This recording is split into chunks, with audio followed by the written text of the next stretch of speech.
Ang hangin ay tila umuungol pa rin nagdadala ng pamilyar na amoy ng pagkawasak, isang pinaghalong amoy ng basang lupa, nabubulok na halaman at ng kawalan ng pag-asa. Ilang araw na matapos humagupit ang bagyo, ngunit para kay Gloria ang pinsala ay sariwa pa rin na parang isang bukas na sugat. Nakatayo siya sa gitna ng dati niyang palayan, ang mga paay lubog sa makapal at malagkit na putik. Ang dating luntiang tanawin na umaani ng buhay ay isa na ngayong dagat ng kulay kape na putik kung saan ang mga nabuwal na puno ng saging at mga wasak na yero mula sa bubong ng kapitbahay ay nakakalat na parang mga laruang sinira ng isang higanteng bata. Wala nang natira. Ang lahat ng pinaghirapan niya sa loob ng maraming buwan ay tinangay ng isang gabi ng walang tigil na ulan at marahas na hangin. Dahan-dahang itinaas ni Gloria ang kanyang mga kamay, pinagmasdan ang mga kalyo at guhit na inukit ng 5 dekada ng pagbubungkal sa lupa. Ang mga kuko niya'y itim sa lupa, isang permanenteng paalala ng kanyang pagkakakilanlan. Sa mga kamay na ito, pinalaki niya ang nag-iisang anak. Sa mga kamay na ito, itinaguyod niya ang kanilang buhay at ngayon, ang mga kamay na ito ay walang laman. Panginoon, bulong niya sa hangin ang kanyang boses ay garalgal at halos hindi marinig. Ano na po ang gagawin ko? Walang sumagot, kundi ang malamig na hihip ng hangin. Bumalik siya sa kanyang maliit na bahay na yari sa kahoy at yero. Salamat sa Diyos at nanatili itong nakatayo kahit pa ang ilang bahagi ng bubong ay natuklap at ang mga dingding ay basa pa rin. Pumasok siya at ang bawat hakbang ay tila may bigat ng 100 kilong sako. Ang katahimikan sa loob ng bahay ay mas nakakabingi kaysa sa ugong ng bagyo. Ang kanyang mga mata ay dumapo sa isang lumang garapon ng kape sa ibabaw ng isang maliit na mesang kahoy sa tabi ng bintana. Mayroon itong kupas na sulat kamay sa isang piraso ng papel na nakadikit dito para kay Daniel. Nilapitan niya ito. Sa loob ng garapon ay ang mga barya at ilang lukot na perang papel, ang lahat ng naipon niya sa loob ng maraming taon. Bawat sentimo doon ay may kwento ng sakripisyo. Iyon ang perang hindi niya ginastos sa gamot nang minsang lagnatin siya. Iyon ang perang tiniis niyang hindi ipambili ng bagong duster. Iyon ang perang inilaan niya para sa kanyang anak sakaling kailanganin niya. Isang alaala ang biglang pumasok sa kanyang isip, malinaw na parang kahapon lang nangyari. 15 taon na ang nakalipas. Si Daniel ay magtatapos na ng high school, matalino at puno ng pangarap. Ngunit wala silang pera para sa kanyang pag-aaral sa kolehiyo sa Maynila. Naalala niya ang itsura ng nag-iisa nilang alagang baboy, si Ineng, na mataba at malusog. Iyon ang tanging yaman nila bukod sa kanilang bahay at lupa. Sa madaling araw habang tulog pa si Daniel, hinila niya si Ineng palabas ng kulungan. Naramdaman niya ang bawat pag-atras ng hayop, narinig ang bawat iyak nito. Isang matinding kirot ang gumuhit sa kanyang puso, ngunit isinantabi niya ito. Ipinagbili niya si Ineng sa palengke. Ang bigat ng pera sa kanyang palad ay hindi maikukumpara sa bigat ng kanyang dibdib. Ngunit nang iabot niya ito kay Daniel, kasama ang balitang makakapag-aral na ito sa Maynila, ang ngiti sa mukha ng kanyang anak ay tila nagpawis sa lahat ng kanyang sakit. Salamat po, Nay. Pangako aahunin ninyo. Ahunin ko kayo sa hirap. Sabi nito, ang mga matay nagniningning sa pag-asa. Napapikit si Gloria sa kasalukuyan. Ang pangakong yon ay tila isang malayong panaginip na ngayon. Si Daniel ay naging matagumpay na nga. Isang manager sa isang malaking kumpanya na pag-aari ng kanyang biyenan. Nakatira sa isang magandang condominium sa syudad. May asawa si Catherine na maganda at galing sa mayamang pamilya. Ngunit sa bawat tagumpay ni Daniel tila lalo itong lumalayo. Ang dati lingguhang tawag ay naging buwanan hanggang sa naging tuwing may okasyon na lang. At ngayon, Halos hindi na niya ito matawagan. Laging abala. Laging may meeting. Laging pagod. Tiningnan muli ni Gloria ang garapon. Alam niyang hindi ito sapat. Hindi sapat para sa susunod na pagtatanim. Hindi sapat para sa pagkain sa mga darating na buwan. Lalo nang hindi sapat para sa darating na sulat ng paalala sa buwis para sa kanilang lupa. Isang malamig na katotohanan ang gumapang sa kanyang kalamnan. Isang katotohanang matagal na niyang iniiwasan. Wala na siyang ibang malalapitan. Sa kabila ng kahihiyan na nagsimulang bumalot sa kanyang puso, gumawa siya ng desisyon. Pupuntahan niya si Daniel, hindi para maningil ng utang na loob, kundi para humingi ng tulong bilang isang ina sa kanyang anak. Kailangan niyang lunukin ang kanyang orgulyo para mabuhay, para hindi mawala sa kanila ang lupang minana pa niya sa kanyang mga magulang. Kinabukasan, bago pa man sumikat ang araw, naghanda si Gloria. Nagsuot siya ng kanyang pinakamatinong bestida. Nagsuklay ng kanyang maputing buhok at itinali ito ng mahigpit. Nagbalot siya ng ilang pirasong kamoteng kahoy na nailigtas niya mula sa putikan, ang tanging pasalubong na maibibigay niya. Inilagay niya ito sa isang bayong. Binuksan niya ang garapon, kinuha ang lahat ng laman nito. Maingat niyang binilang ang pera, sapat lang para sa pamasahe papunta at pabalik ng Maynila. Ang 6 na oras na biyahe sa bus ay parang walang katapusan. Bawat kilometrong lumalayo sa kanyang probinsya ay nagpapabigat sa kanyang dibdib. Ang mga pamilyar na bukirin ay napalitan ng mga gusali at ang sariwang hangin ay napalitan ng makapal na usok. Nang bumaba siya sa terminal sa Cubao, ang ingay, ang dami ng tao at ang bilis ng buhay ay halos ikahilo niya. Sumakay siya ng isa pang bus patungong Bonifacio Global City. Iyon ang address na ibinigay sa kanya ni Daniel noon sa isa sa mga huling beses na nagkausap sila ng maayos. Pagbaba niya, isang ibang mundo ang tumambad sa kanya. Ang mga gusali ay nagtataasan at kumikinang na parang mga dambuhalang kristal. Ang mga kalsada ay malinis at ang mga taong naglalakad ay nakabihis ng magara. Pakiramdam niya ay isa siyang dayuhan, isang pulubi sa isang palasyo. Natagpuan niya ang gusali. Ang pangalan nito ay nakaukit sa makintab na metal, The Serenity Towers. Huminga siya ng malalim at naglakad patungo sa entrance na gawa sa salamin. Isang security guard na nakaunipormeng puti ang agad na humarang sa kanya. Tiningnan siya nito mula ulo hanggang paa, ang kanyang lumang bestida, ang kanyang sirang tsinelas, ang dala niyang bayong. Isang tingin na puno ng pagdududa at pagmamaliit. Sino po ang kailangan nila? Tanong ng guard. Ang boses ay matigas at walang kabuhay-buhay. Ang anak ko. Si Daniel po, Daniel Reyes. Dito po siya nakatira. Sagot ni Gloria, sinisikap na panatilihing matatag ang kanyang boses. Unit number po. Nag-alinlangan si Gloria. Nakalimutan ko po ang numero, pero sa ika-25 palapag daw po iyon. Tinaasan siya ng kilay ng guard. Hindi po kayo pwedeng pumasok ng walang pahintulot mula sa residente. Ano po ang pangalan ninyo at tatawagan ko? Gloria.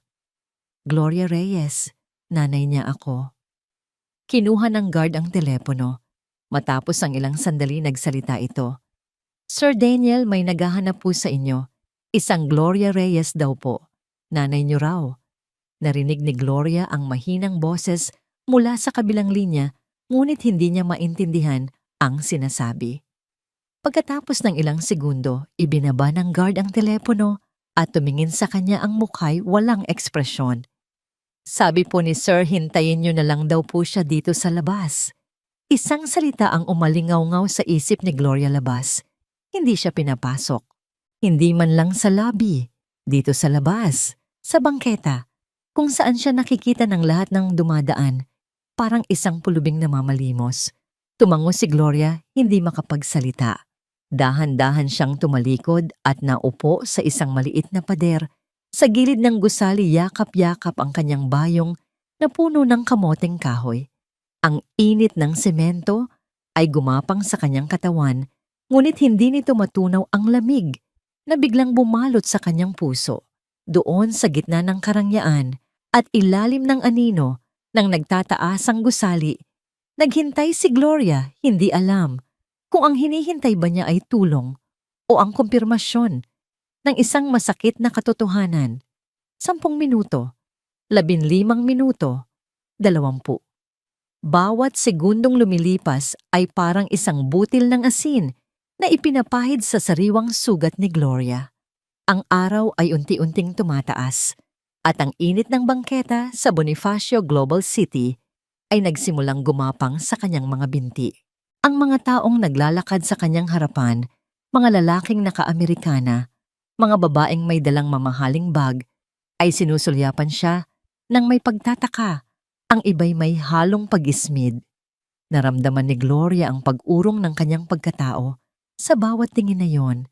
Nais niyang maging invisible. Maya-maya bumukas ang malaking pinto na salamin ng gusali. Lumabas ang isang lalaking matangkad, nakasuot ng plansadong puting polo at itim na slacks. Ang sapatos niya ay kumikinang sa sikat ng araw. Pamilyar ang kanyang tindig, ngunit ang lamig sa kanyang mga mata ay bago. Si Daniel, ang kanyang anak. Naglakad ito palapit, ngunit huminto ilang talampakan ng layo. Tila may isang hindi nakikitang pader sa pagitan nila. Walang yakap, walang ngiti ng pagkagalak, tanging isang mukha na puno ng pagkainis at pagmamadali. Nay, anong ginagawa niyo rito? Bungad ni Daniel, ang boses ay mahina, ngunit may diin, tila natatakot na may makarinig sa kanya. Bakit hindi man lang kayo tumawag? Napatayo si Gloria, nanginginig ang mga tuhod. Sinubukan kitang tawagan, anak, pero hindi ka sumasagot. Marami akong ginagawa. Nay, nasa meeting ako kanina. Mabilis niyang sagot, ang mga matay hindi tumitingin ng diretso sa kanya, kundi sa paligid sa mga taong dumadaan. Sa itaas sa bintana ng kanilang condominium unit, sa ika-25 palapag, nakadungaw si Catherine. Kausap niya sa telepono ang isang kaibigan habang hawak ang isang baso ng white wine. "Oh my God, Celine, you won't believe this," sabi niya sa telepono. Ang boses ay tila nandidiri. May isang matandang babae sa baba. I think she's a beggar. Kinakausap niya si Daniel. Ang dungis niya tingnan, promise. Kadiri. Sa ibaba, hindi alam ni Gloria na pinapanood siya. Ang tanging nakikita niya ay ang pagkabalisa sa mukha ng kanyang anak. "Nasa lanta kami ng bagyo, Daniel." Simula ni Gloria, ang boses ay nanginginig. Walang natira sa palayan. Ang bubong ng bahay sira. Wala kaming aanihin. Wala kaming makakain. Habang nagsasalita si Gloria, 2 beses tiningnan ni Daniel ang kanyang mamahaling relos. "Okay, Nay, okay. Magkano po ba ang kailangan nyo?" Tanong niya, tila isang transaksyon sa negosyo ang kanilang pag-uusap. Isang kirot ang biglang kumislot sa puso ni Gloria. Hindi pera ang una niyang kailangan. Ang kailangan niya ay ang kanyang anak. "Anak, pwede ba akong makituloy muna? Kahit ilang araw lang, habang hindi pa ako nakakahanap ng paraan. Wala akong matutulugan doon na basa ang lahat." Biglang nagbago ang itsura ni Daniel. Isang bahid ng gulat at pagkatakot ang gumuhit sa kanyang mukha. "Hindi po pwede, Nay." Mabilis niyang sabi. "Hindi pwede. Darating kasi sila Mommy at Daddy mamaya. Dito sila maghahapunan." Ginamit niya ang Mommy at Daddy para tukuyin ang mga biyenan niya. At sa sandaling iyon, habang nagsasalita si Daniel, bahagya itong umatras ng 1 pulgada. Isang maliit, halos hindi mapansing kilos, ngunit para kay Gloria, nakabisado ang bawat galaw ng kanyang anak. Mula pagkabata, ang kilos na yon ay kasinlakas ng isang dagundong. Doon niya napansin. Si Daniel ay tila naiilang sa kanyang amoy. Ang amoy niya. Amoy lupa, amoy probinsya, amoy araw at pawis, Ang amoy ng buhay na pinagmulan ni Daniel, ang buhay na buong puso nitong tinatalikuran. Iyon ang sampal. Isang sampal na hindi lumapat sa kanyang pisngi, ngunit bumaon ng malalim sa kanyang kaluluwa. Mas masakit pa sa kahit anong pisikal na pananakit. Naintindihan na niya ang lahat. Ikinahihiya siya ng kanyang anak. Napatungo si Gloria, hindi na makatingin pa. Ang lahat ng lakas na inipon niya para sa biyaheng ito ay biglang naglaho. Dumukot si Daniel sa kanyang pitaka. Kumuha siya ng ilang pirasong asul na papel de bangko at iniabot ito kay Gloria kasama ang isang tiket ng bus. Heto nay, 5,000. At pamasahin niyo pabalik. Mag-ingat na lang po kayo. Tatawag na lang ako. Hindi niya inilagay ang pera sa kamay ng ina. Hinintay niyang kunin ito ni Gloria. Nanginginig na kinuha ni Gloria ang mga papel na yon. Ang perang dapat sana'y simbolo ng tulong ay naging simbolo ng pagtataboy. Sige na po, Nay. Kailangan ko nang bumalik sa taas, sabi ni Daniel. Mabilis itong tumalikod, hindi man lang lumingon. Tinawag niya ang isang taxi na paparating pinagbuksan ng pinto si Gloria. Sakay na po kayo. Sabihin niyo lang sa driver sa terminal ng bus sa Cubao. Sumakay si Gloria sa taxi nang walang imik. Isinara ni Daniel ang pinto. Hindi siya nagpaalam. Hindi siya nagsabing, mahal kita, Nay. Naglakad lang ito pabalik sa loob ng malamig at makintab na gusali. Habang paandar ang taxi, napatingin si Gloria sa bintana. Nakita niya ang anino ng kanyang anak na nawawala sa likod ng salaming pinto. Bumabalik sa bago nitong mundo, isang mundong wala ng lugar para sa kanya. Ang biyahe pabalik ay isang mahabang panaginip na malabo at masakit. Nakaupo siya sa bus, hawak ng mahigpit ang perang papel na ibinigay ni Daniel. Ang bawat lukot sa papel ay parang isang kurot sa kanyang puso. Ang mga ilaw ng syudad ay dumaan sa kanyang paningin na parang mga nagbabagang patak ng luha. Madaling araw na nang makarating siya sa kanilang bayan. Madilim at tahimik ang terminal. Naglakad siya sa pamilyar na daan ng lupa. Pabalik sa kanyang bahay, ang dala-dala niyang bayong ay mas magaan na ngayon, ngunit ang bigat sa kanyang dibdib ay mas matindi pa. Pagdating niya sa bahay, ang pinto ay bahagyang nakaawang itinulak ng hangin. Pumasok siya sa dilim. Ang amoy ng basa at nabubulok na kahoy ang sumalubong sa kanya. Kinapa niya ang gasera at sinindihan ito. Ang maliit na liwanag ay nagbunyag sa kalat at pinsala sa loob. At doon sa sahig sa ilalim ng siwang ng pinto, may isang sobrang kulay kape na bahagyang nabasa ng ambon. Kinuha niya ito. May selyo ito ng munisipyo. Dahan-dahan niyang binuksan ng sulat, ang mga daliri nanginginig. Binasa niya ang mga salitang nakalimbag. Panghuling paalala sa hindi pagbabayad ng buwis sa lupa. Nakalista doon ang 3 taon ng hindi nabayarang amilyar.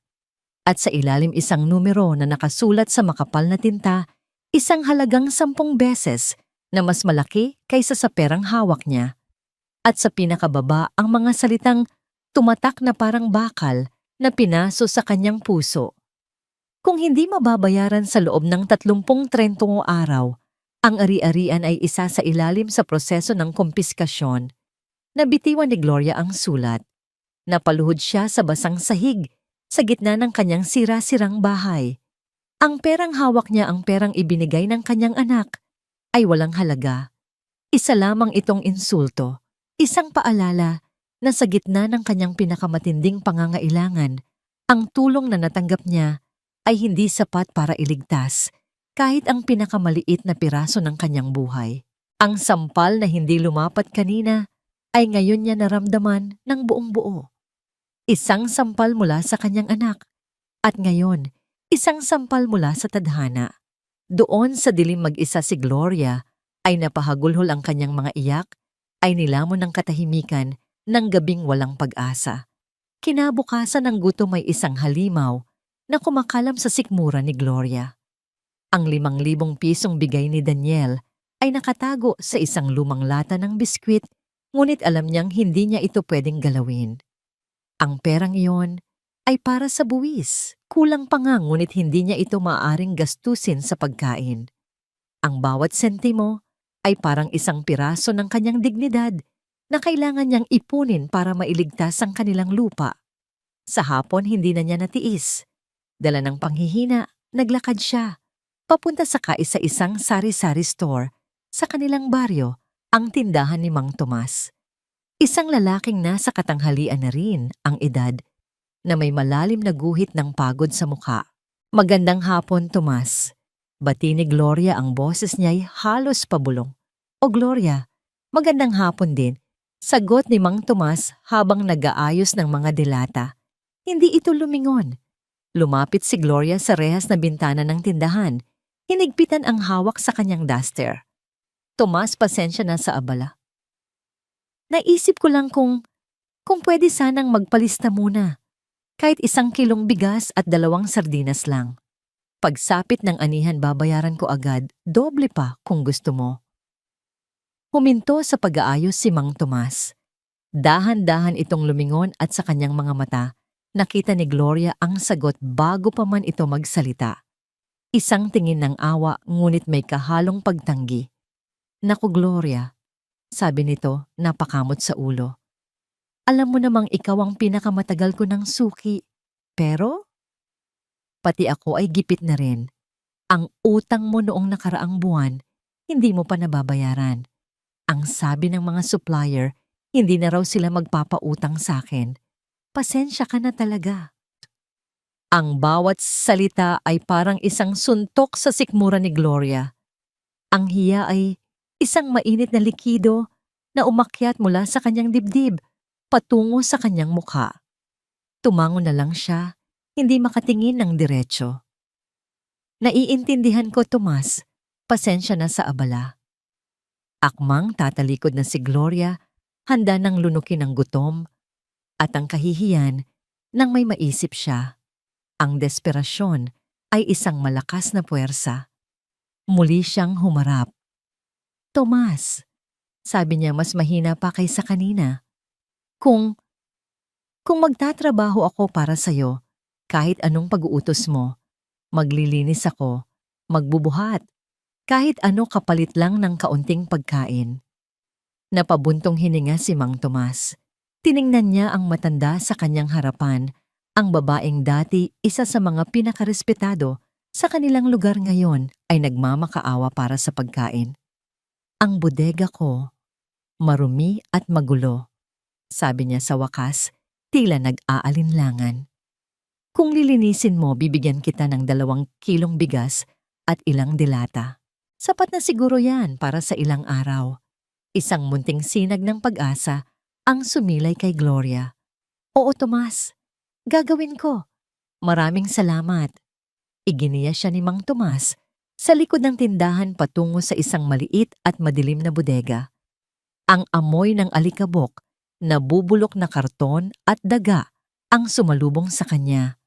Ang sahig ay puno ng agiw at dumi na naipon sa loob ng maraming taon. Walang salita kumuha si Gloria ng basahan at isang timba ng tubig. Lumuhod siya sa maruming semento at nagsimulang magkuskos. Bawat kuskos ay isang paglunok sa kanyang natitirang orgulyo. Ang sakit sa kanyang likod at tuhod ay walang-wala kumpara sa sakit ng kanyang kalooban. Ito na ba ang kinahinatnan ng lahat ng kanyang sakripisyo, ang maging isang utusan sa sarili niyang baryo? Habang abala siya sa paglilinis, narinig niyang may dumating na customer sa tindahan. Isang boses na malakas at matinis pamilyar sa kanyang pandinig. Si Jacinta, ang reyna ng mga tsismosa sa kanilang lugar. Pabili nga ng suka, Tomas, at yung pinakamaasimha. Sigaw ni Jacinta. Aba, ano yang naamoy ko? Parang may naglilinis ng imbornal dyan sa likod. Sumilip si Jacinta sa siwang ng pinto ng bodega at nanlaki ang mga mata nang makita si Gloria na kaluhod at basang-basa sa pawis at maruming tubig. Aba, si Aling Gloria pala yan. Bulalas ni Jacinta, sinadya talagang lakasan ng boses para marinig ng lahat ng kapitbahay na nagkataong nasa labas. Ano ang ginagawa niyo dyan sa sahig, Aling Gloria? Naglalaro po ba kayo ng putik? Hindi kumibo si Gloria. Mas binilisan niya ang pagkuskos ang mukha nakatungo umaasang sa pagyuko. Niya'y magiging invisible siya.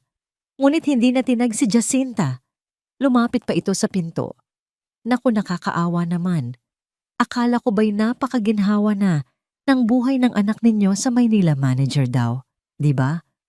Bakit naman po hinahayaan niyang nagkakaganyan ang sarili niyang ina? Baka naman hindi alam ng anak niyo. O baka naman, ay nako, wag naman sana. Baka naman kinalimutan ka na. Ang bawat tanong ay isang patalim na tumusok sa puso ni Gloria. Naramdaman niya ang pag-init ng kanyang mga mata. Isang butil ng luha ang pumatak sa maruming sahig kasama ng kanyang pawis. Hindi siya sumagot. Patuloy lang siya sa pagkuskos, mas madiin mas mabilis, na para bang sa paglilinis ng dumi sa sahig, ay malilinis din niya ang kahihiyang nararamdaman. Nang makuha ni Jacinta ang kanyang suka, umalis ito, na may ngiting tagumpay sa labi. Dala-dala ang isang bagong tsismis na ikakalat sa buong baryo. Naiwan si Gloria sa tahimik na bodega.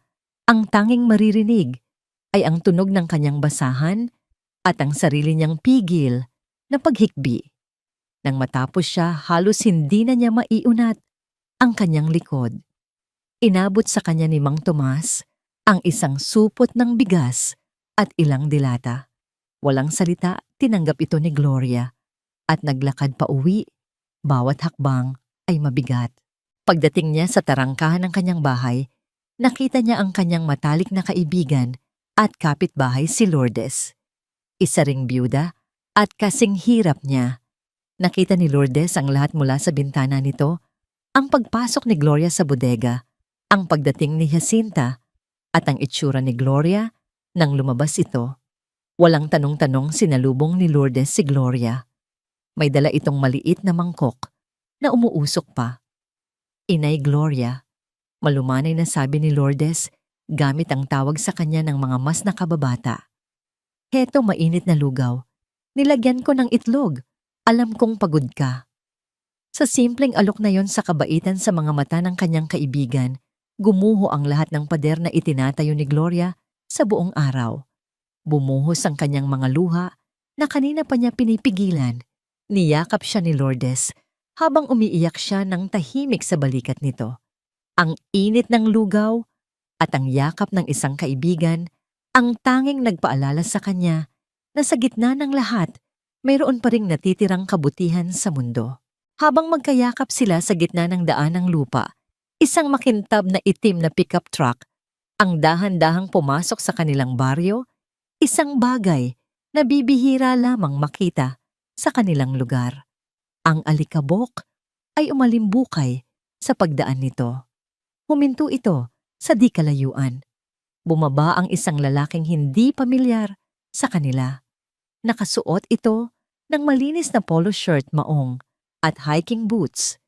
May hawak itong isang aparato na parang tablet. Tumingin ito sa paligid, tila may hinahanap. Pagkatapos ay tiningnan nito ang hawak na mapa sa screen at muling itinuon ang paningin. Ang kanyang mga mata ay dumapo at nanatili sa isang partikular na lugar, ang malawak tigang at walang pakinabang na lupain sa likod ng bahay ni Gloria.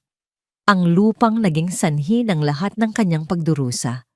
Ang lalaki ay si Arturo at ang pagdating niya ang simula ng isang pagbabagong hindi kailanman inakala ni Gloria na posible. Kinabukasan, habang si Gloria ay nagkakape ng kapeng barako na halos wala ng tamis isang anino ang tumabon sa kanyang tarangkahan. Nandoon muli ang lalaking estranghero, si Arturo. Sa pagkakataong ito, naglakad ito ng diretso papasok sa kanyang bakuran, may dalang paggalang ngunit may diin ng isang malinaw na layunin. Magandang umaga po, Aling Gloria. Bati nito isang maliit na ngiti ang nakaguhit sa kanyang mga labi. Tumayo si Gloria, ipinatong ang tasa ng kape sa isang lumang bangko. Ang katawan niya ay naninigas sa pag-iingat. Ano ang kailangan mo? Tanong niya, ang boses ay matigas, walang bahid ng anumang pagtanggap. Gusto ko lang pong linawin ang aking sadya kahapon. Mahinahong, sabi ni Arturo. Ako po ay isang geologist. Ang trabaho ko ay pag-aralan ang mga lupa. Interesado po ako sa inyong lupain. Ang salitang interesado ay nagpatindig ng balahibo ni Gloria. Ilang beses na niyang narinig ang salitang iyan mula sa mga ahenteng gustong bilhin ang kanyang lupa sa presyong halos ibigay na lang. Hindi ito binebenta. Madiin niyang sabi. Ito na lang ang natitira sa akin. Pamana pa ito ng aking ama. Dito ako ipinanganak, dito na rin ako mamamatay. Naiintindihan ko po, sagot ni Arturo, hindi man lang natinag sa kanyang pagtanggi. At nirerespeto ko po iyon. Hindi po ako naparito para bilhin ang lupa ninyo. Napakunot ang noo ni Gloria. Kung hindi mo bibilhin, ano ang kailangan mo rito? Pahintulot. Simpleng sagot ng lalaki. Pahintulot na makapasok sa inyong lupain, kumuha ng ilang sample ng lupa at bato at pag-aralan ng mga ito. Iyon lang po. Natawa si Gloria ng mapakla. Pahintulot. Para ano? Para pagtawanan ninyo ang tigang na lupang ito. Alam ng lahat dito na kahit anong itanim ko, halos walang tumutubo. Puro bato ang lupaing ito. Walang halaga. Minsan po, Aling Gloria, sabi ni Arturo, ang kanyang mga mata ay seryoso. Ang mga bagay na inaakala nating walang halaga ay siyang nagtatago ng pinakamalaking yaman. Samantala sa isang malamig at maluwag na opisina sa Maynila, ang yaman ay isang bagay na nakikita at nasusukat. Nakaupo si Daniel sa harap ng kanyang computer, ngunit ang mga numero sa spreadsheet ay lumalangoy sa kanyang paningin. Ang isip niya ay nasa pag-uusap nila ng kanyang asawang si Catherine kagabi. Ang eksena ay malinaw pa rin sa kanyang isip. Si Catherine, nakasuot ng isang seda na roba, ay nagpapakita sa kanya ng isang brochure ng isang bagong labas na luxury SUV. Look, darling, sabi nito, ang boses ay parang himig ng isang mang-aakit. Kakakuha lang ni Trisha ng ganito.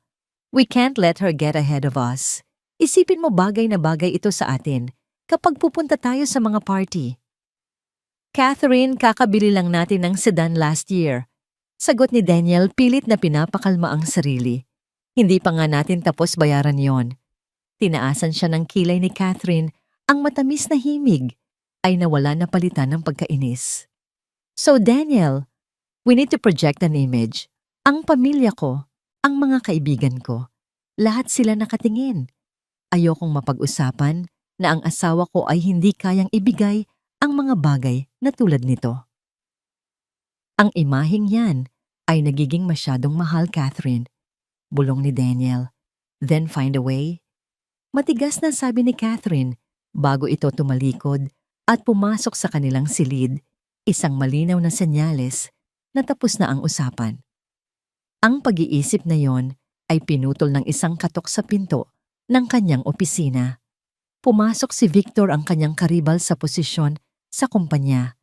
Si Victor ay mas bata, mas agresibo, at may matalas na mga matang tila nakikita ang lahat. May dala itong folder. Daniel, sabi ni Victor na may pekeng ngiti. Pinapatawag tayo ni Sir Ricardo. Urgent daw. Pagpasok nila sa opisina ng kanilang biyenan, naramdaman agad ni Daniel ang pagbabago sa hangin. Si Don Ricardo ay nakaupo sa kanyang malaking leather na upuan, ang muka ay seryoso. Umupo kayo, utos nito. Victor. Sabi ni Don Ricardo, ipakita mo kay Daniel ang report na inihanda mo. Binuksan ni Victor ang folder. Sir Ricardo, I just wanted to flag some unusual spikes in our representation expenses for the last quarter. Sabi ni Victor, ang boses ay professional, ngunit may bahid ng panunumbat. Specifically under Mr. Reyes's department, may mga restaurant bill at travel expenses po na tila hindi tugma sa listahan ng ating mga kliyente. Naramdaman ni Daniel ang paglamig ng kanyang pawis sa batok. Tiningnan niya ang mga numero. Nandoon ang hapunan nila ni Catherine sa isang 5-star hotel. Nandoon ang weekend trip nila sa Tagaytay na idineklara niyang client meeting. May maipapaliwanag ka ba rito, Daniel? Tanong ni Don Ricardo. Ang boses ay kalmado, ngunit mabigat na mas nakakatakot kaysa sa isang sigaw. Oo, Dad. Mautal-utal na sagot ni Daniel. Those were for potential investors. Kinukuha ko pa lang ang kanilang tiwala. Alam nyo na kailangan mo na silang pakainin sa magagandang lugar. Isang kasinungalingan. At alam niyang alam ni Victor na isa iyong kasinungalingan. Tinitigan siya ni Don Ricardo ng ilang segundo. Sige, I want a detailed report on these potential investors on my desk by tomorrow morning with names, contact numbers, and the status of your negotiations. Pagkatapos ay bumaling ito kay Victor. Salamat, Victor. Makakaalis ka na. Naiwan si Daniel sa opisina. Pakiramdam niya'y hinuhubaran siya ng tingin ng kanyang biyenan. Ang pader na kanyang itinatayo ay nagsisimula ng magkabitak. Pabalik sa baryo ang pader na nakapalibot sa puso ni Gloria ay nagsisimula ring mabuwak ngunit sa ibang dahilan. Bakit mo gagawin to? Tanong niya kay Arturo. Ang pagdududa ay malinaw pa rin sa kanyang boses. Anong makukuha mo sa pag-aaral ng lupa ko? Ang kumpanya ko po ang nagpadala sa akin dito. Paliwanag ni Arturo. Mayroon kaming impormasyon na posibleng may mahalagang mineral sa lugar na ito. Pero teorya pa lang po iyon. Kailangan naming kumpirmahin. At kung mayroon nga anoan. Kung mayroon po at interesado ang kumpanya, babalikan po namin kayo na may formal na alok. Pero malayo pa po iyon. Sa ngayon ang kailangan ko lang ay ang pahintulot ninyo. Umiling si Gloria. Hindi ko maintindihan at hindi ko pinagkakatiwalaan ang mga bagay na hindi ko naiintindihan. Huminga ng malalim si Arturo. Tumingin ito sa paligid sa sira-sirang bahay sa tigang na lupa. Pagkatapos ay tinitigan niya si Gloria ng diretso sa mata. Aling Gloria, sabi niya sa mas seryosong tono. Nagtanong-tanong po ako sa munisipyo kahapon. Alam ko po ang tungkol sa problema ninyo sa buwis. Alam kong may taning na 30 araw. Natigilan si Gloria. Ang hiya ay muling bumalik mas matindi pa. Ang kanyang kahinaan ay nakalantad na sa isang estranghero. Doon binitiwan ni Arturo ang kanyang alok, isang alok na babago sa lahat. Heto po ang panukala ko. Sabi niya dahan-dahan na parang naglalatag ng mga baraha sa mesa. Ako na po ang magbabayad ng lahat ng utang ninyo sa buwis. Babayaran ko ng buo ngayon din. Bilang kapalit ang tanging hinihiling ko ay payagan ninyo akong pag-aralan ang inyong lupa sa loob ng 1 linggo. Napaatras si Gloria, hindi makapaniwala sa narinig. Ang alok ay napakaganda para maging totoo. Bakit mo gagawin yan? Walang taong basta-basta na lang nagbabayad ng utang ng iba. Isipin nyo na lang pong isang sugal ito para sa akin. Aling Gloria, sagot ni Arturo. Isang malaking sugal. Pero kung manalo ako lahat, tayo ay panalo. Kung matalo ako, ako lang ang talo. Wala pong mawawala sa inyo. Sa katunayan, maililigtas ninyo ang inyong lupa. Katahimikan, ang tanging maririnig ay ang hihip ng hangin at ang mabilis na tibok ng puso ni Gloria. Ang alok ay nakalatag na sa kanyang harapan. Sa isang banda ay ang tiyak na kapahamakan, ang pagkawala ng kanyang lupa sa loob ng ilang linggo. Sa kabilang banda ay ang isang estranghero na nag-aalok ng kaligtasan, ngunit may kasamang misteryo at panganib ng hindi alam.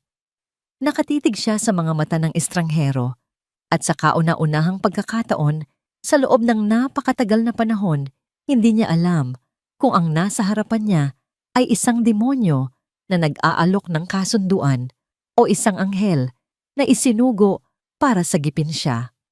Ang katahimikan sa pagitan ni Gloria at Arturo ay tumagal pa ng halos 1 minuto, ngunit para kay Gloria, iyon ay isang walang hanggang sandali ng pagtimbang-timbang. Ang buong buhay niya ay nakasalalay sa desisyong gagawin niya. Sa huli ang tinig ng desperasyon ay mas malakas kaysa sa tinig ng pagdududa. Paano ko malalaman na hindi mo ako lolokohin? Tanong niya, ang kanyang boses ay nanginginig, ngunit may bagong lakas. Na pagkatapos mong bayaran ng buwis, hindi mo ako biglang sisingilin o aagawin ng lupa. Simple lang po, sagot ni Arturo. At sa unang pagkakataon, isang tunay na ngiti ang sumilay sa kanyang mga labi. Sabay po tayong pupunta sa munisipyo. Doon sa harap ng taga-opisina, babayaran ko ang buwis. Ang resibo ay ipapangalan sa inyo. Pagkatapos po noon, gagawa tayo ng isang simpleng kasulatan sa barangay na kasulat na pinapayagan nyo lang akong magsuri ng lupa at wala na kayong ibang obligasyon sa akin. Ano man ang mangyari. Payag po ba kayo? Ang alok ay napakalinaw at tila walang anumang bitag. Tumango si Gloria dahan-dahan. Sa simula pagkatapos ay may higit na katiyakan. Sige, sabi niya. Pumapayag ako. Hindi na sila nagsayang ng oras. Sa loob ng isang oras na sa munisipyo na sila. Si Gloria na ilang araw lang ang nakalipas ay lumabas sa gusaling iyon. Na dala-dala ang bigat ng mundo ay pumasok ngayon na may halong takot at pag-asa. Tulad ng ipinangako sa harap mismo ni Gloria, binayaran ni Arturo ang 3 taong utang sa buwis kasama ang lahat ng interes at multa. Ang halaga ay malaki sapat na para makabili ng isang kalabaw. Ibinigay ng taga-opisina ang opisyal na resibo kay Gloria. Tinitigan niya ang mga salitang nakasulat, lupa, paid in full. Ang mga salitang iyon ay parang isang mabigat na kadena na biglang nalagot mula sa kanyang mga paa. Pakiramdam niya ay gumaan siya. Pagkatapos noon, dumiretso sila sa barangay hall kung saan gaya ng napag-usapan, gumawa sila ng isang kasunduan na sinaksihan ng kapitan. Nakasaad dito na ang tanging kapalit ng pagbabayad ng buwis ay ang pahintulot ni Gloria na magsagawa ng soil testing si Arturo sa kanyang lupa sa loob ng 1 linggo. Pagbalik nila sa bahay ni Gloria, ibang-iba na ang pakiramdam sa pagitan nila. Ang pagdududa ay napalitan ng isang marupok na tiwala. Kinabukasan dumating si Arturo kasama ang 2 pang lalaki at ang kanilang itim na pick-up. Nagbaba sila ng mga kagamitang hindi pa kailanman nakita ni Gloria, mga metal detector, mga drill na iba't iba ang laki at mga kahon na puno ng maliliit na lalagyan para sa mga sample. Ang balita ay mabilis na kumalat sa maliit na baryo. Ang mga kapitbahay sa pangunguna ni Jacinta ay nagtipon sa di kalayuan, nagbubulungan at nag-iisip kung ano ang nangyayari. May naghahanap daw ng ginto sa lupa ni Gloria. Ang iba na may nagsasabing baka may nakabaong kayamanan ng mga Hapon. Hindi sila pinansin ni Gloria. Nakaupo lang siya sa kanyang bangko sa labas ng bahay, pinapanood ang grupo ni Arturo na nagtatrabaho sa ilalim ng matinding sikat ng araw. Naglalagay sila ng maliliit na bandera sa iba't ibang lugar. Kumukuha sila ng lupa mula sa ibabaw. Pagkatapos ay gumagamit sila ng isang maliit na drill para kumuha ng mga bato mula sa ilalim. Bawat sample ay maingat na inilalagay sa isang plastic bag, nilalagyan ng label at itinatago sa isang cooler. Ang lahat ay ginagawa ng may sistema at precision na parang mga siruhano na nag-oopera. Sa Maynila ang precision ay isang bagay na nawawala na sa buhay ni Daniel. Pumasok siya sa opisina ni Don Ricardo, dala ang isang manipis na folder. "Dad, heto na po yung report." Sabi niya pilit na ngumingiti. Kinuha ito ni Don Ricardo at binuklat. Ang report ay puno ng mga pangalan ng mga pekeng investor at mga paliwanag na gawa-gawa lang. Tiningnan ito ng matanda, pagkatapos ay ipinatong sa mesa. Hindi ito nagsalita. Tinitigan lang nito si Daniel ng matagal na parang sinusuri ang bawat hibla ng kanyang pagkatao. "Daniel," sabi ni Don Ricardo, sa wakas ang boses ay malamig. "May itatanong ako sa'yo at gusto ko ng isang tapat na sagot. Saan ka ba talaga galing? Sino ang pamilya mo?" Naramdaman ni Daniel na parang may bumara sa kanyang lalamunan. Ito ang tanong na pinakakinatatakutan niya. Dad, napag-usapan na po natin to. Ulila na po ako. Lumaki ako sa isang malayong probinsya sa lola ko, pero matagal na rin po siyang pumanaw. Ito ang kwentong binuo niya sa loob ng maraming taon. Isang kwento ng isang taong mag-isang umangat sa buhay, walang pamilya, walang bagahe mula sa nakaraan. Isang kwentong hinangaan ni Catherine at ng kanyang pamilya. Tumango si Don Ricardo, ngunit ang kanyang mga mata ay hindi nagpapakita ng paniniwala. Sige, makakaalis ka na. Habang naglalakad si Daniel pabalik sa kanyang opisina, ang puso niya ay kumakabog ng malakas. Pakiramdam niya ang mga kasinungalingan niya ay isang bahay na gawa sa baraha na anumang sandali ay maaaring gumuho. Nang gabing iyon, mas lumamig ang pakikitungo ni Catherine. Halos hindi siya nito kinakausap habang naghahapunan. Nakausap ko si Daddy kanina, sabi ni Catherine habang hinihiwa ang kanyang steak. He's not happy with your performance. Marami lang talagang pressure sa trabaho ngayon, sagot ni Daniel. O baka naman, hindi ka lang talaga para dyan, sabi ni Catherine, hindi man lang tumitingin sa kanya. Daniel, I need you to be successful. Hindi ko kayang mapahiya sa mga kaibigan ko, sa pamilya ko. Ang banta ay hindi sinabi ng direkta, ngunit malinaw na nandoon. Natulog si Daniel ng gabing iyon na may mabigat na dibdib. Ang kanyang perpektong buhay ay nagsisimula ng maging isang bangungot. Sa probinsya ang mga araw ay lumipas. Ang grupo ni Arturo ay patuloy sa kanilang trabaho mula umaga hanggang hapon. Nasanay na si Gloria sa kanilang presensya. Ipinagtitimpla niya sila ng malamig na tubig o kape. Paminsan-minsan nagtatanong siya, "Ano ba talaga ang hinahanap ninyo dyan?" Tanong niya isang hapon. Ngumiti si Arturo. Isang bagay na mas mahalaga pa sa ginto, Aling Gloria. Isang bagay na nagpapagana sa mga cellphone, sa mga laptop, pati na sa mga sasakyang dekuryente. Hindi pa rin maintindihan ni Gloria, ngunit tumango na lang siya.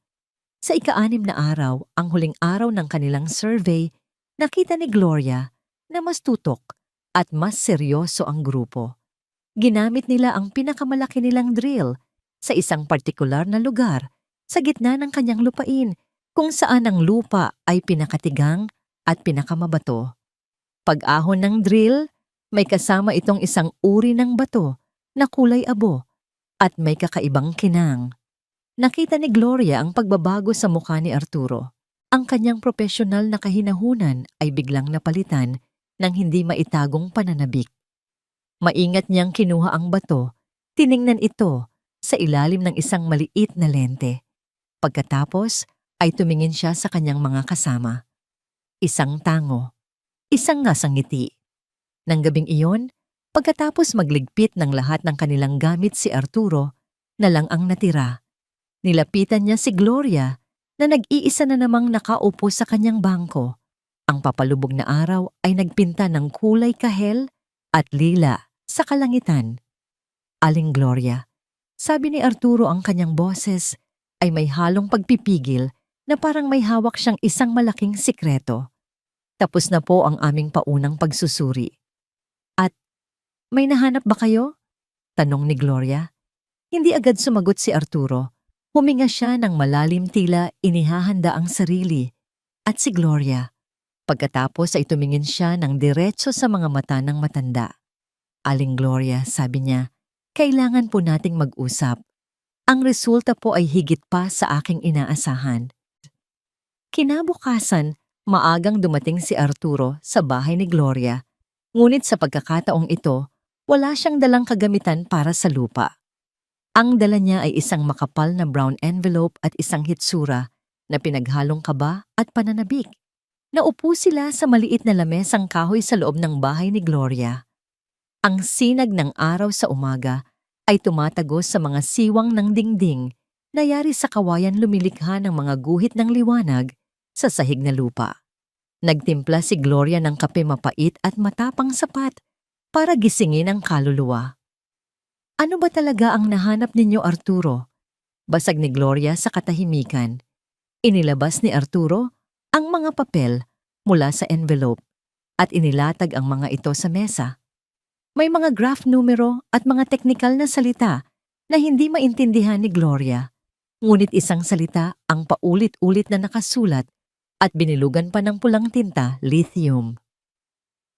Aling Gloria, panimula ni Arturo ang kanyang boses ay seryoso at sinusukat. Ang lupang ito na minana ninyo na sa tingin ng lahat ay walang silbi, ay nakapatong sa isa sa pinakamalaki at pinakamataas na kalidad ng deposito ng lithium sa buong rehiyon. Tinitigan lang siya ni Gloria. Ang salitang lithium ay walang kahulugan sa kanya. Ano yon, pataba ba yan sa lupa? Napangiti si Arturo. Hindi po. Ito po ang tinatawag nilang puting ginto. Isang mineral na napakahalaga sa teknolohiya ngayon. Ito ang ginagamit para sa baterya ng lahat ng bagay mula sa cellphone na hawak ninyo hanggang sa mga laptop at sa mga modernong sasakyan na dekuryente. Habang umuunlad ang mundo, mas lalong tumataas ang pangangailangan at halaga nito. Hinintay niyang mag-sink in ang impormasyon kay Gloria. Ang ibig sabihin po nito, Aling Gloria, pagpapatuloy niya, ang lupang kinatatayuan natin ngayon ay hindi lang basta lupa. Isa po itong minahan ng kayamanan. Isang maikling mapaklang tawa ang kumawala sa mga labi ni Gloria. Nananaginip ka ba, iho? O baka naman ako ang pinaglalaruan mo? Buong buhay ko, ang lupang ito ay nagbigay lang sa akin ng kalyo, sa kamay at sakit sa likod. Ngayon, sasabihin mong isa itong minahan. Hindi po ako nagbibiro, mariing sabi ni Arturo. Ipinakita niya ang isang papel. Ito po ang paunang pagtataya sa halaga ng deposito. At ito, inilabas niya ang isang mas makapal na dokumento na may logo ng kanyang kumpanya. Ito po ang alok nila. Kinuha ni Gloria ang papel. Ang mga mata niya na sanay ng magbasa ng panahon at magbilang ng butil ay nanlaki sa mga numerong nakasulat. Mga numero na may napakaraming zero sa dulo, mga halagang hindi niya kayang bilangin, mga halagang hindi niya kailanman inakala na makikita niya sa buong buhay niya. Ano to? Nanginginig niyang tanong. Iyan po ang alok ng kumpanya, paliwanag ni Arturo. Hindi po nila bibilhin ang lupa ninyo, mananatili po itong sa inyo. Ang bahay ninyo ay mananatiling sa inyo. Ang babayaran po nila ay ang right of extraction, ang karapatan na minahin at kunin ng lithium mula sa ilalim ng inyong lupa sa loob ng 25 taon. Itinuro ni Arturo ang isang partikular na seksyon. Ito po ang signing bonus, isang malaking halaga na ibibigay sa inyo sa oras na pumirma kayo sa kontrata. At ito naman, itinuro niya ang isa pang numero, ang buwanang royalty na matatanggap ninyo habang isinasagawa ang pagmimina. Bawat buwan sa loob ng 25 taon. Napahawak si Gloria sa kanyang dibdib. Ang hangin ay tila naging manipis at hirap siyang huminga. Ang mga numerong yon ay hindi ka panipaniwala. Ang buwan ng royalty pa lang ay sapat na para bumili ng 10 kalabaw buwan-buwan. Ang signing bonus, sapat na para bilhin ang buong baryo nila. Pero, legal ba ito? Hindi ba ito panloloko? Iyon lang ang tanging salitang lumabas sa kanyang bibig. Ganap na legal po na tiniyak ni Arturo. At para masigurado po natin hindi tayo dito pipirma.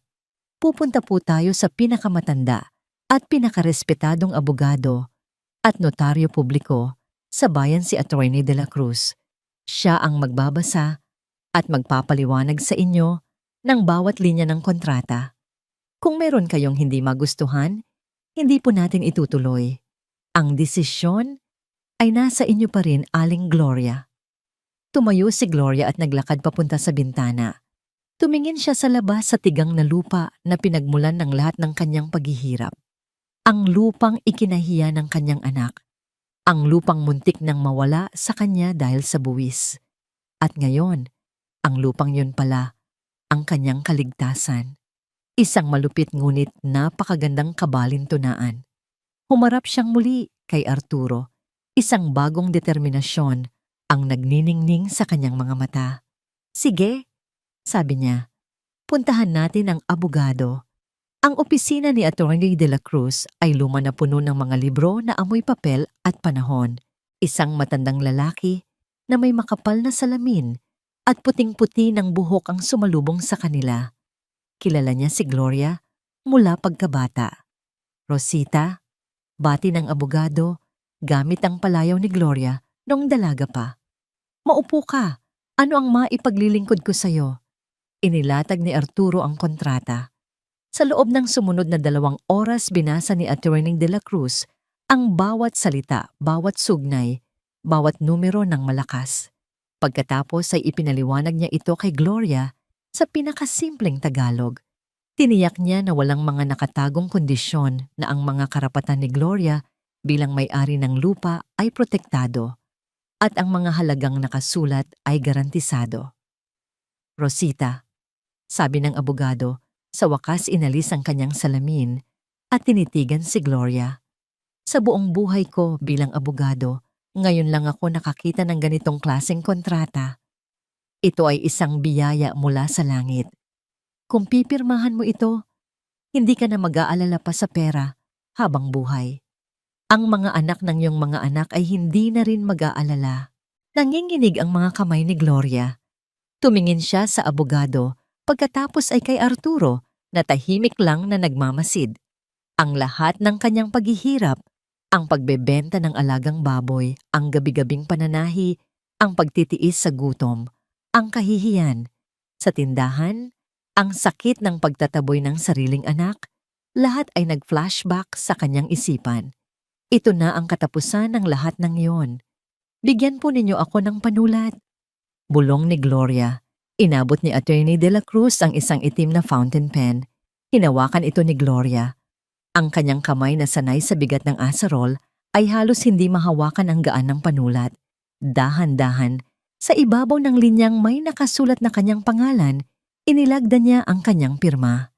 Isang pirma na nanginginig at hindi perpekto, ngunit isang pirmang magbabago sa takbo ng kanyang buhay magpakailanman. Pagkatapos niyang pumirma na rin si Arturo bilang kinatawan ng kumpanya. Tinatakan ng abogado ang dokumento. Ang kasunduan ay selyado na.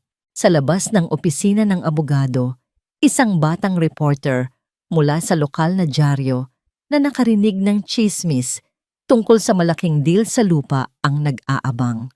Nakita niya ang paglabas ni na Gloria at Arturo. Kinuhanan niya sila ng isang litrato ng isang matandang babaeng magsasaka. Ang mukha ay puno ng hindi maipaliwanag na emosyon. Hawak ang isang dokumentong mag-aahon sa kanya mula sa kahirapan. Hindi pa alam ni Gloria, ngunit ang litratong yon, kasama ang kwento ng magsasakang naging biglaang milyonaryo, ay mabilis na ikakalat ng reporter online. Sa loob ng ilang oras ang balita ay magiging viral lalampas sa hangganan ng kanilang maliit na bayan at aabot sa mga screen ng cellphone at computer sa buong bansa, kabilang na ang isang mamahaling condominium unit sa Bonifacio Global City. Ang lugar ay isang 5-star hotel sa Makati. Ang okasyon ay ang taunang Chairman's Ball ng kumpanya ni Don Ricardo, isang gabing puno ng kumikinang na mga alahas, mamahaling champagne at mga pekeng ngiti. Si Daniel nakasuot ng tuxedo na nagkakahalaga ng 6 na buwang sahod ng isang ordinaryong manggagawa ay nakatayo sa tabi ni Catherine. Si Catherine ay parang isang diyosa sa kanyang pulang gown, abala sa pakikipagtawanan sa mga asawa ng ibang mga ehekutibo. Ngunit sa likod ng mga ngiti ramdam ni Daniel ang pader ng yelo sa pagitan nila. Si Don Ricardo ay nasa gitna ng bulwagan, kausap ang isang senador. Paminsan-minsan, tumitingin ito sa direksyon ni Daniel At ang tingin na yon ay kasing talim ng isang patalim. Mula nang magpasa si Daniel ng kanyang peking report, naging mas malamig pa ang pakikitungo nito sa kanya. Habang abala ang lahat sa pagpapanggap, nag-vibrate ang telepono ni Don Ricardo. Isang kaibigan mula sa media ang nag-send sa kanya ng isang link na may kasamang mensahe. "Ricardo, tingnan mo ito. Di ba't taga Nueva Ecija ang manugang mo?" Binuksan ni Don Ricardo ang link. Isa itong artikulo mula sa isang sikat na news website.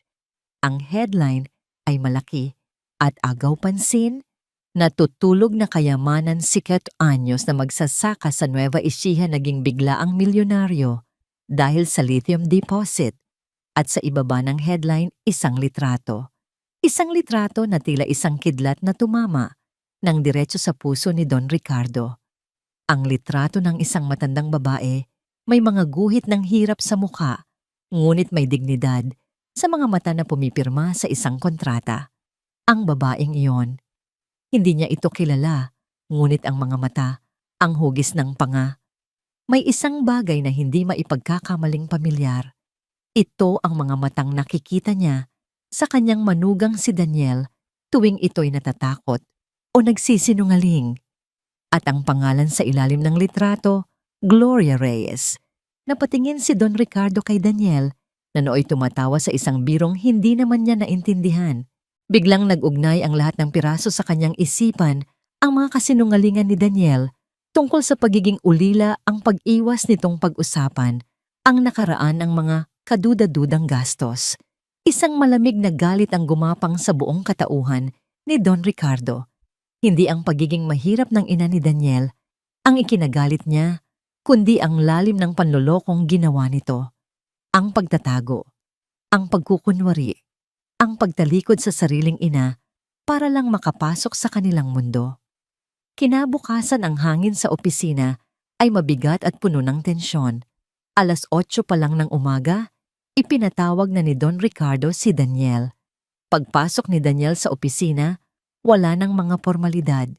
Isang printout ng news article ang nakalatag sa ibabaw ng mesa. "Umupo ka," utos ni Don Ricardo. Ang boses ay walang emosyon. Umupo si Daniel, ang puso nagsimulang kumabog ng malakas nang makita ang litrato. Imposible. Paano nangyari ito? Kilala mo ba ang babaeng ito? Tanong ni Don Ricardo, itinuturo ang litrato. Nagsimulang mamuo ang pawis sa noo ni Daniel. Hindi ko po kilala." "Huwag mo akong gawing tanga, Daniel." Isang malakas na dagundong ang boses ni Don Ricardo na yumanig sa buong silid. Sa kauna-unahang pagkakataon, nakita ni Daniel ang biyenan na ganap na nawalan ng kontrol. "Tiningnan ko ang birth certificate mo sa mga file ng HR. Ang pangalan ng ina mo, Gloria Reyes. Itong babaeng ito na sinabi mong matagal nang patay ay buhay na buhay pala. At hindi lang yan, isa na siyang milyonarya." Natulala si Daniel. Ang kanyang utak ay tumangging iproseso ang impormasyon. Ang kanyang nanay, milyonarya. Ang tigang nilang lupa. Imposible. Ngunit ang litrato at ang pangalan ay hindi nagsisinungaling. Ang kanyang buong mundo na binuo sa pundasyon ng mga kasinungalingan ay nagsimulang gumuho. "Dad, I can explain," nautal niyang sabi. "Explain what?" Sigaw ni Don Ricardo. Tumayo ito at dinuro siya. "Nasa loob ng 5 taon, pinaniwala mo kami sa isang kasinungalingan na ikinahiya mo ang sarili mong ina na naghirap para sa'yo, na itinago mo siya na parang isang maruming sikreto. Akala ko ba matalino ka, Daniel? Hindi mo ba alam na ang katotohanan, gaano man katagal itago, ay laging lumalabas?" Walang salitang lumabas sa bibig ni Daniel. Para siyang isang kriminal na nahuli sa akto.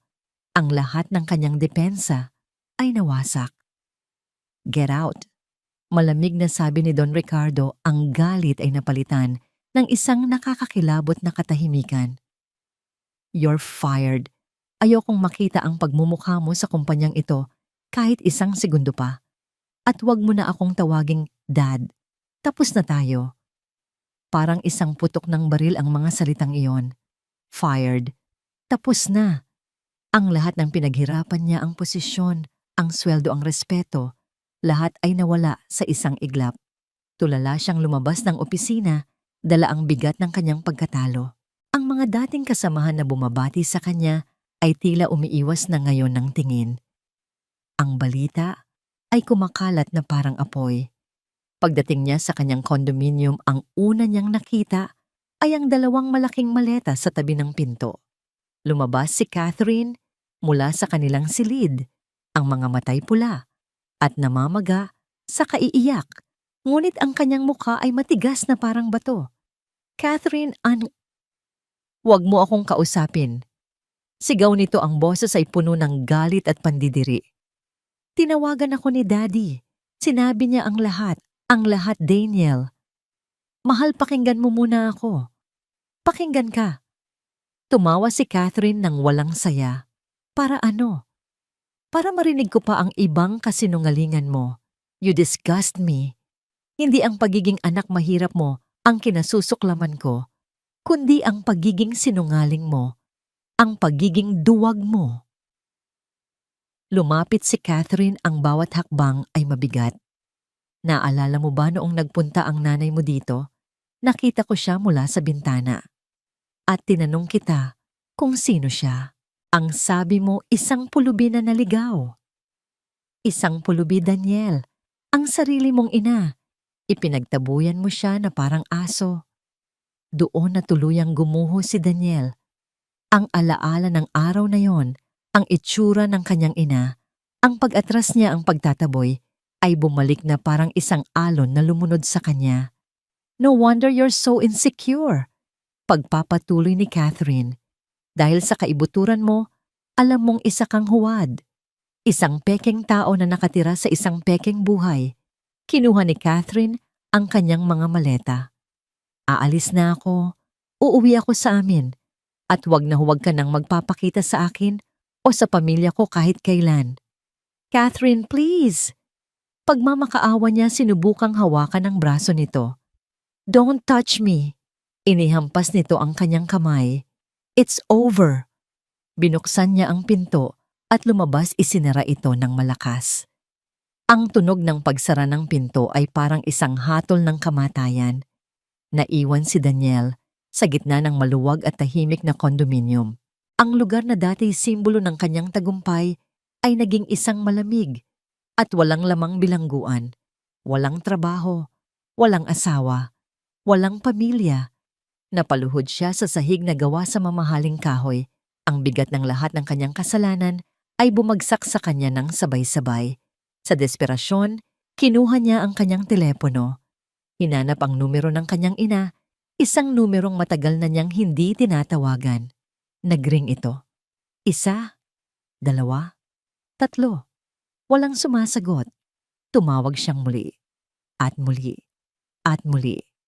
Ngunit ang tanging naririnig niya ay ang paulit-ulit na pagring, isang tunog na tila nangungutya sa kanya, isang tunog na sumasalamin sa kahungkagan ng kanyang buhay. Doon sa gitna ng karangyaan na ipinagkait niya sa kanyang ina, si Daniel, ay napahagulhol.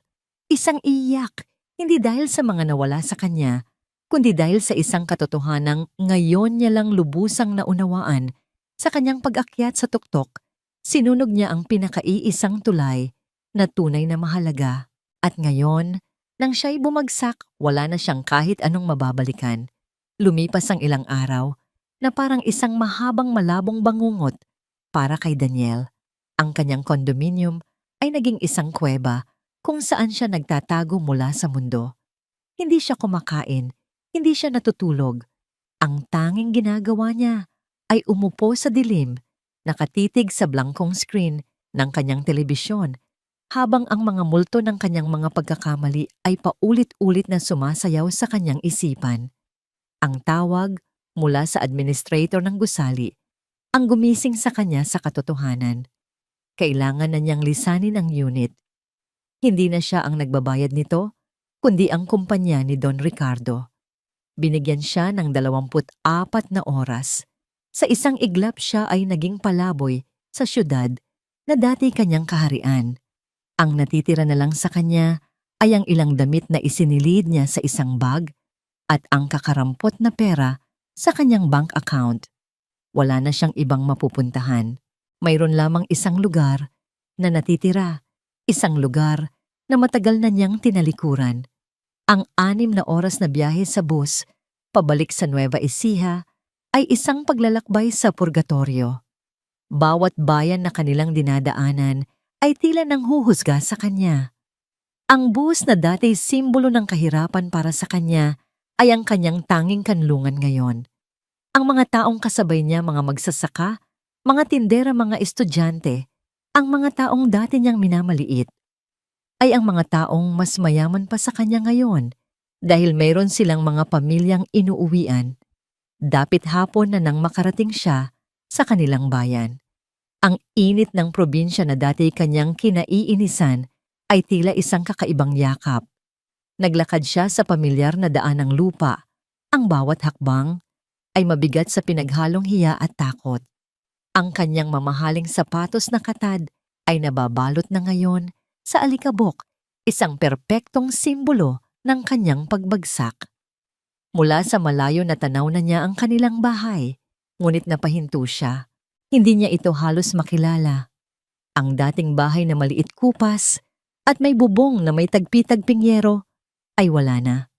Sa kinatatayuan nito, may isang bagong bahay na bato. Simple ang disenyo ngunit matibay at maganda. Ang bakuran na dati puro damo ay malinis na at may mga tanim na bulaklak sa mga paso. Ang lumang bakod na kawayan ay napalitan na ng sementadong pader. At sa bagong gawang beranda, nakaupo ang isang babae sa isang yantok na silya. Umiinom ito ng tsa habang payapang pinagmamasdan ang malawak na lupain sa kanyang harapan. Sa di kalayuan, may mga dambuhalang makina na nagsisimula ng maghukay at may mga lalaking naka-hard hat na nagtatrabaho. Ang hangin ay may dalang mahinang ugong ng progreso. Ang babae, ang kanyang ina, si Gloria. May dignidad sa kanyang anyo na hindi pa niya nakikita dati. Ang kanyang mga damit ay simple pa rin, ngunit malinis at bago. Ang kanyang buhok ay maayos na nakapusod. Wala na ang dating itsura ng pag-aalala at paghihirap sa kanyang mukha. Napalitan ito ng isang malalim na kapayapaan. Nanginginig ang mga binti ni Daniel habang dahan-dahan siyang naglakad palapit. Ang bawat hakbang ay parang isang milya. Huminto siya sa tapat ng bagong tarangkahan. Naitawag niya ang kanyang boses ay garalgal, halos hindi lumabas. Dahan-dahang lumingon si Gloria. Nakita niya si Daniel ang marumi nitong damit ang gusot na buhok. Ang ilang araw, nang hindi inahit na balbas ang desperasyon sa kanyang mga mata. Walang gulat sa mukha ni Gloria, walang awa, walang galit. Tila isang taong tumitingin sa isang estranghero na naligaw ng landas. Nagpatuloy ito sa pag-inom ng kanyang tsa na parang hindi siya nakita. Mas lalong nasaktan si Daniel sa kawalan ng reaksyon na iyon. Ang galit ay mas gugustuhin pa niya. Ang pagsumbat ay mas madaling tanggapin. Ngunit ang malamig na indiferensya na ito ay parang isang punyal. Pumasok siya sa tarangkahan. Huminto siya sa paanan ng hagdan ng beranda. Nakatayo sa lupa habang ang kanyang ina ay nasa mas mataas na lugar. "Nay," ulit niya. "Ako po ito, si Daniel." "Alam ko kung sino ka," sagot ni Gloria. Sa wakas ang boses ay kalmado at walang anumang emosyon. Ibinaba nito ang tasa ng tsaa. "Nabalitaan ko po ang lahat," sabi ni Daniel. "Ang kontrata, ang lupa, ang buong Pilipinas ay nabalitaan na." Tugon ni Gloria. "Nay, kailangan po nating mag-usap." "Tungkol saan?" "Tungkol sa atin. Tungkol sa lahat ng nangyari. Nay, nandito po ako para humingi ng tawad." Ang mga salita ay nagmamadaling lumabas sa kanyang bibig na parang sa pagsabi niya nito ay mababawasan ang bigat sa kanyang dibdib. "Alam kong nagkamali ako. Malaki ang pagkakasala ko sa inyo. Pinagsisisihan ko po ang lahat. Patawarin niyo po ako. Nay, please." Hindi kumibo si Gloria. Nakatitig lang ito sa kanya, ang mga matay malalim at hindi mabasa. Hinayaan nitong magsalita si Daniel. Hinayaan nitong ilabas ang lahat ng kanyang pagsisisi. Nawala na po sa akin ang lahat. Nay, pagpapatuloy ni Daniel ang boses ay nagsimula ng manginig. Ang trabaho ko. Si Catherine. Wala na po akong babalikan. Kayo na lang po ang natitira sa akin. Nang matapos si Daniel, isang mahabang katahimikan ang namagitan sa kanila. Ang tanging maririnig ay ang ugong ng mga makina sa malayo at ang tibok ng puso ni Daniel sa kanyang mga tainga. Sa wakas nagsalita si Gloria. Ang kanyang boses ay hindi galit, hindi nanunumbat. Ito ay kalmado na parang isang payapang lawa, ngunit sa ilalim nito ay may isang lalim na hindi maarok. Tapos ka na ba? Tanong niya. Sapagkat kung tapos ka nang magsalita, ako naman ang pakinggan mo. Tumayo si Gloria mula sa kanyang upuan. Naglakad ito papunta sa barandilya ng beranda at mula sa kanyang mas mataas na posisyon, tiningnan niya ang kanyang anak na nakatayo sa ibaba na parang isang hukom na handa nang ibigay ang kanyang huling hatol. Ang hangin sa pagitan nilang mag-ina ay tila huminto sa pag-ihip. Ang ugong ng mga makina sa malayo ay biglang nawala sa pandinig ni Daniel. Ang tanging nakikita niya ay ang mga mata ng kanyang ina, mga matang dati puno ng pagmamahal, ngunit ngayoy salamin ng isang mahabang kasaysayan ng sakit. Humingi ka ng tawad. Panimula ni Gloria, ang boses ay kalmado, ngunit may talim na parang yelo. Isang salitang napakadaling bitawan kapag wala nang natitira sa'yo. Ngunit nasaan ang salitang iyan nung kailangan ko ito? Hindi nakasagot si Daniel. Napatungo na lang siya. Tinanong mo ba ako kung kamusta ako matapos ang bagyo? Pagpapatuloy ni Gloria. Hindi. Tinanong mo ba ako kung may pagkain ako? Hindi. Ang una mong tinanong ay kung magkano ang kailangan ko, na parang ang paghihirap ko ay isang transaksyon na kailangan mong bayaran para lang mawala sa iyong harapan. Ang bawat salita ay isang sampal. Mas matindi pa sa sampal na hindi lumapat noon sa BGC. Pumunta ako sa Maynila, Daniel, hindi para humingi ng pera. Pumunta ako doon dahil kailangan ko ng anak. Kailangan ko ng masasandalan, kahit isang gabi lang, kahit isang yakap lang sana.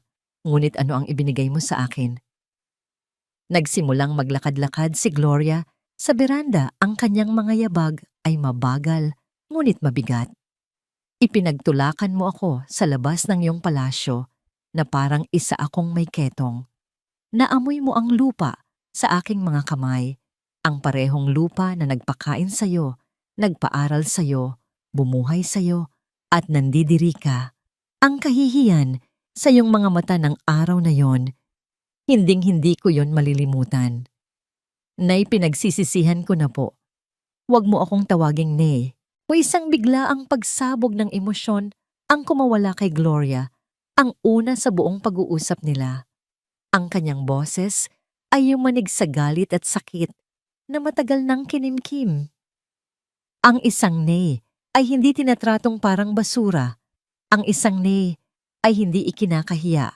Ang isang Nay ay hindi ipinagkakailang patay na para lang umangat ka sa lipunan. Natigilan si Daniel. Paano niya nalaman? Oo, Daniel, nakarating sa akin ang balita. Sabi ni Gloria na parang nabasa ang kanyang isip. Nalaman ko kung paanong ang kwento ng buhay mo ay isang malaking kasinungalingan. Nalaman ko na para sa iyo ako ay isang multo, isang sagabal na kailangan mong ibaon sa limot. Hindi po totoo yan. Desperadong tanggi ni Daniel. Hindi totoo. Isang mapait na ngiti ang sumilay sa labi ni Gloria. Naalala mo ba? Noong nagtapos ka ng kolehiyo, nagpuyat ako ng 1 linggo para tahiin ang isusuot mong toga dahil wala tayong pambili. Tinusok ako ng karayom ng ilang beses, dumugo ang mga daliri ko. Pero masaya ako dahil iyon Ang pinakamahalagang araw ng buhay mo. Inimbitahan mo ba ako? Hindi, dahil wala kang maipagmamalaking ina na isasama sa entablado. Ang mga alaala ay bumuhos na parang isang sirang dam. Naaalala mo ba ang bawat kaarawan mo? Kahit wala tayong pera, palagi akong nagluluto ng pansit at isang itlog para may simbolo ng mahabang buhay. Naaalala mo ba ang mga bayong ng gulay na ipinapadala ko sa iyo buwan-buwan sa Maynila? Ang pinakamagaganda kong ani, tinitira ko para sa iyo habang ako kumakain ng tira-tira. Ginawa ko ang lahat, Daniel. Lahat. Huminto si Gloria sa paglalakad at muling hinarap ang anak. Ang galit sa kanyang mukha ay napalitan ng isang malalim at nakakapanghinang pagod. Ang pagmamahal ng isang ina ay parang isang malalim na balon. Sabi niya, ang boses ay humina na. Kumuha ka ng kumuha, walang katapusan. Ngunit hindi ko alam na posible pala na ang balon ay pwedeng matuyo. Ang balon ko para sa'yo, Daniel, ay natuyo na. Noong araw na itinaboy mo ako sa Maynila, noong araw na yon namatay ang pagiging ina ko para sa'yo. Sa huling pahayag na yon, tuluyan nang bumigay si Daniel. Lumuhod siya sa lupa sa paanan ng hagdan at niyakap ang mga binti ng kanyang ina. Ang kanyang mga luha ay bumasa sa laylayan ng duster nito. Patawarin niyo po ako. Patawarin niyo ako. Paulit-ulit niyang hagulhol na parang isang sirang plaka. Sa pagkakataong ito, hindi siya itinulak ni Gloria. Ngunit hindi rin siya nito niyakap pabalik. Hinayaan lang niya itong umiyak na parang pinapanood ang isang bagyo na kailangang humupa. Nang tumahan na si Daniel, dahan-dahang inalis ni Gloria ang pagkakayakap nito. Pumasok siya sa loob ng bahay. Lumabas siyang muli pagkaraan ng ilang sandali. May hawak siyang ilang lukot na perang papel. Ang parehong perang papel na ibinigay sa kanya ni Daniel sa Maynila. Maingat niyang inihagis ang mga ito sa lupa sa harap mismo ng nakaluhod na si Daniel. Ang mga asul na papel ay sumayaw sa hangin bago bumagsak sa alikabok. Hindi ko kailangan ng pera mo. Sabi ni Gloria, ang bawat salita ay may bigat ng isang bato. Hindi ko kailanman kinailangan. Ang kailangan ko ay isang anak. Ngunit matagal na siyang namatay. Iyon na ang huling paghuhusga. Tinalikuran niya si Daniel.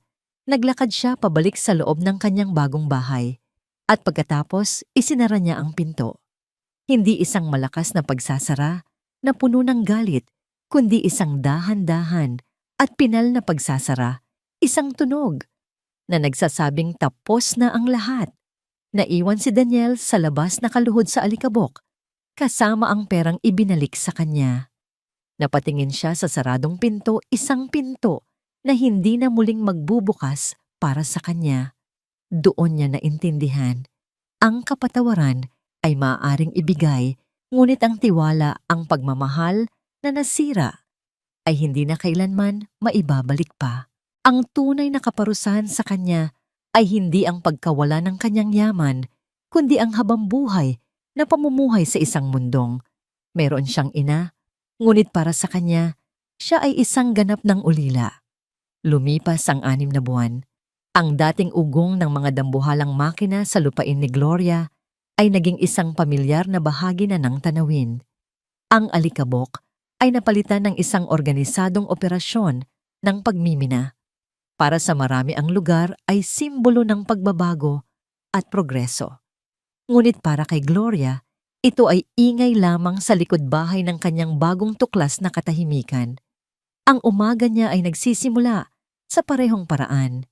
Gigising siya bago pa man tumilaok ang mga manok, magtitimpla ng kapeng barako at uupo sa kanyang beranda. Mula roon, pinapanood niya ang dahan-dahang pagliwanag ng langit, ang paggising ng mundo. Hindi na ang pagkain sa susunod na araw ang kanyang iniisip o ang bayarin sa buwis. Ang tanging iniisip niya ay ang init ng kape sa kanyang mga kamay at ang biyaya ng isa na namang umaga. Ang kanyang biglaang yaman ay nagdala ng mga pagbabago sa baryo, Hindi lamang sa kanyang buhay, naging usap-usapan na ang kanyang pagiging bukas palad. Isang araw, lumapit sa kanya si Mang Tomas, ang may-ari ng sari-sari store. "Aling Gloria," sabi nito, nakayuko hawak-hawak ang kanyang sombrero. "Nais ko sanang humingi ng tawad sa araw na hindi kita napautang. Kung alam ko lang." Ngumiti lang si Gloria, isang namangiting hindi mapanumbat. "Tapos na yon, Tomas. Pareho lang tayong naghihirap noon."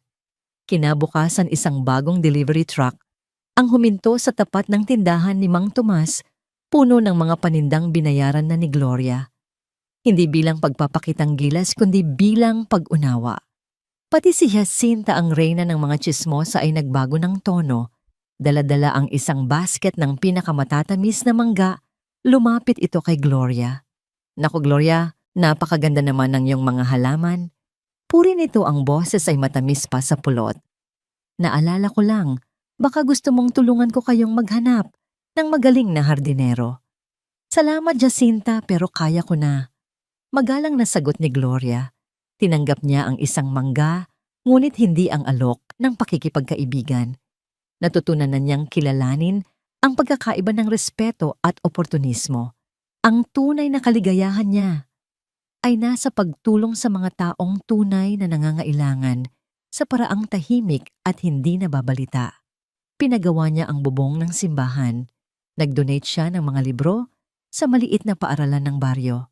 At ang kanyang kaibigan na si Lourdes, na dating nag-abot sa kanya ng isang mangkok ng lugaw, ay ipinagpatayo niya ng isang maliit ngunit matibay na bahay sa tabi niya. "Hindi ko ito matatanggap, Inay Gloria," sabi ni Lourdes na lumuluha. "Sobra-sobra na ito.